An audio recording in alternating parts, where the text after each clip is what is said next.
What's going on, guys? Welcome back to the channel. Today we're going to change the oil on my 1997 Explorer. I got this car from my mom and she drove it for ever since it was new, so a long time. We've always put the Ford Motorcraft brand 5W30 oil in it. It's always run good for us. And this car takes a FL1A filter. You can get these at Walmart. They're $25 for both of them. One important thing before you change your oil, you always want to crank your car up, let it run for a little bit, get your oil warmed up so it's loose, and it'll run out the car a lot better when you go to change it. On to the next segment.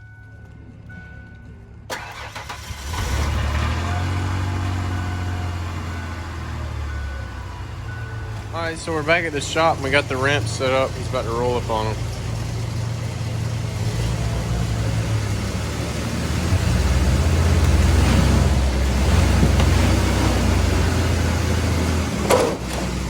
Alright, so we're back here in the shop. We're going to show you all the tools that we need for the job. The first thing that we need is this 3/8 ratchet with a 13mm socket. The Ford Explorer takes a 13mm. The next thing, after you take the cap off on the bottom of the drain pan, is a funnel or something of that nature. Initially, the oil sprays out to the side, so it's nice to have a funnel so you can catch it and put it back in your bucket. You can use a 5-gallon bucket to catch oil, or you can use, we have a big pan to catch all the oil and then pour it back into our waste bin. But after the initial spurt comes out of oil, it'll just naturally drop down in your catch pan.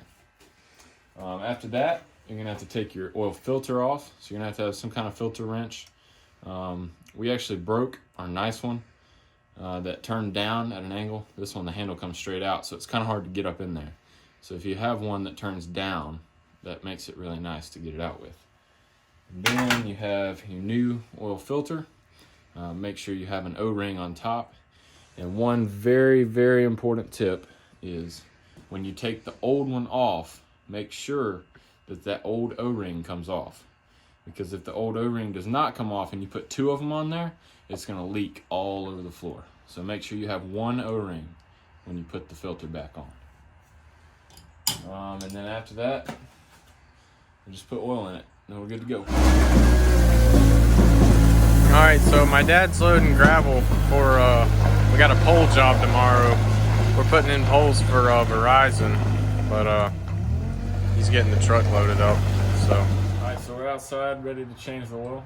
And one more tip, I would recommend that you get a rag to put around a metal funnel, because that oil is usually very hot and it'll burn your hand while you're holding it. And then the last thing that we need is what we call the creeper. It gets us up under the car really easily. So let's get to it. Alright, so this right here is our drain pan. Our car leaks a little bit of oil, so you can see it's pretty wet up under here. The plug is right here on the side, so you got to be ready with that funnel when you take it off. So make sure you got your ratchet lefty-loosey, so it'll come out. And then it starts to drip. Get your funnel ready. And go for it.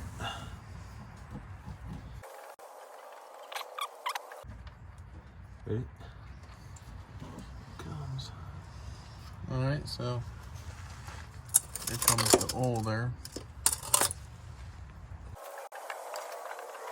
Now make sure you got your catch pan in the right spot, and then you can go ahead and transition to that.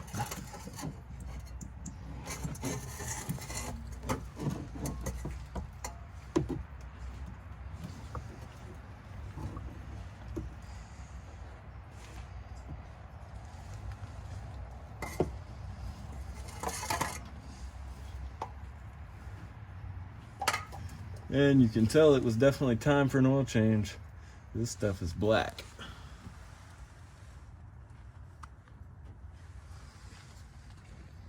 Alright, so when you get your plug out, You want to make sure that there's no solids or trash or anything, and you want to make sure that this O-ring on here is really clean, free of solids.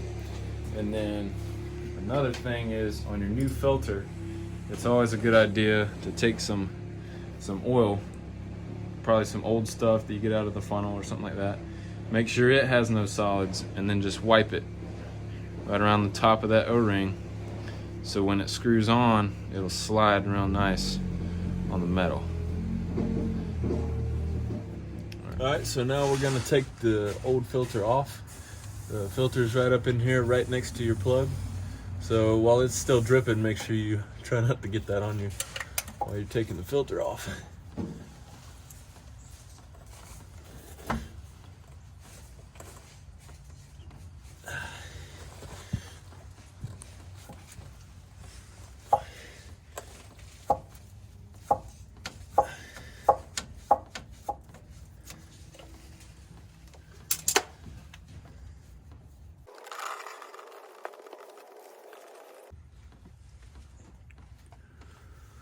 Goes. Now just place it right in your catch pan. We're in no need of it. And then also check, make sure that your rubber washer came off too. So we gotta make sure that that comes off. Alright. Just visually inspect, make sure you don't see anything out of the ordinary, like metal, anything like that. Ours looks to be pretty clean. And then just wait and make sure that the majority of the oil is drained out after that, and then you're ready to put your next filter on. So we got our O-ring lubricated nice. So now just reach up there and put it on. And remember, after you took the old one off, there's a slight angle to where the filter hangs, so it doesn't mount straight vertical. Just remember that. And then as soon as it starts to feel resistance, take you a spot of oil and mark it where you started. And then Motorcraft recommends 3/4 of a turn more from where you started. So take that dot and move it 3/4 of the way around. And for the last part, you'll need your filter wrench to get it all the way tight. So, a little bit more for good measure. And that's it. And now we're ready to put the plug back in to the bottom. You just slide it right up in there and make sure that it's not cross-threaded. That's the most important part.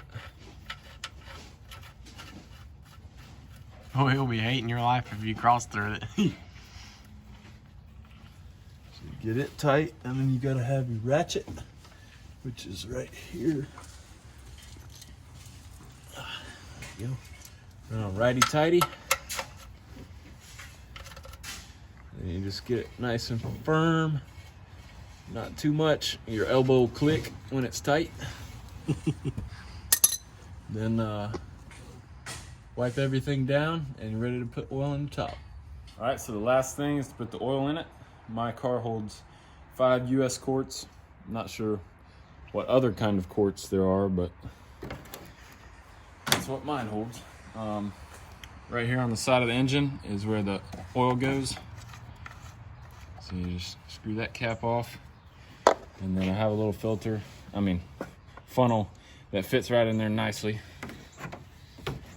And break the seal on your oil.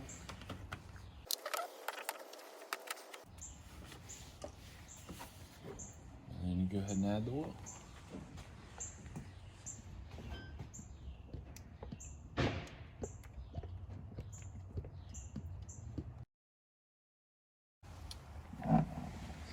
Okay, so now we'll just let that drain for a minute.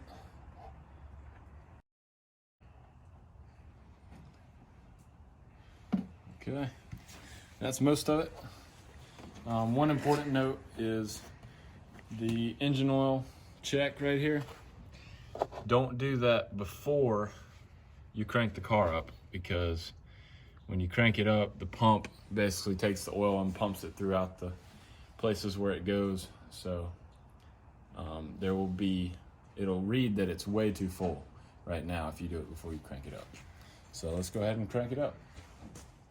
All right, so one last thing, when you're putting your engine oil cap on, you just tighten it and you'll feel it click. That's just to let you know that you got it tight. So now we'll go ahead and crank it up.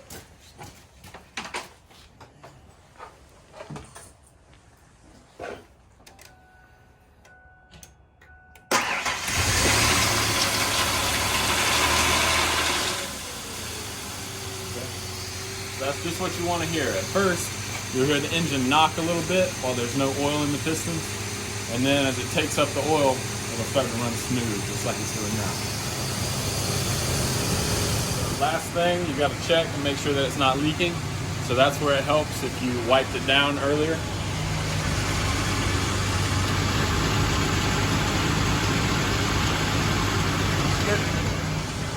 So, no leaks, that means you're good to go. Okay, so now our car has been sitting, turned off for a couple minutes. It's to let the oil drain back down to a level where we can check it. So we're gonna draw the dipstick and check and make sure. The first time you draw it, you just wanna wipe it off. Make sure it's clean so you get a good reading. And then you put it back in, run it all the way down, and then pull it out to check. And so as you can see, it's wet right in the middle of the 2 marks. So we got enough oil. So there we go, that's the end of this video. The oil has been changed.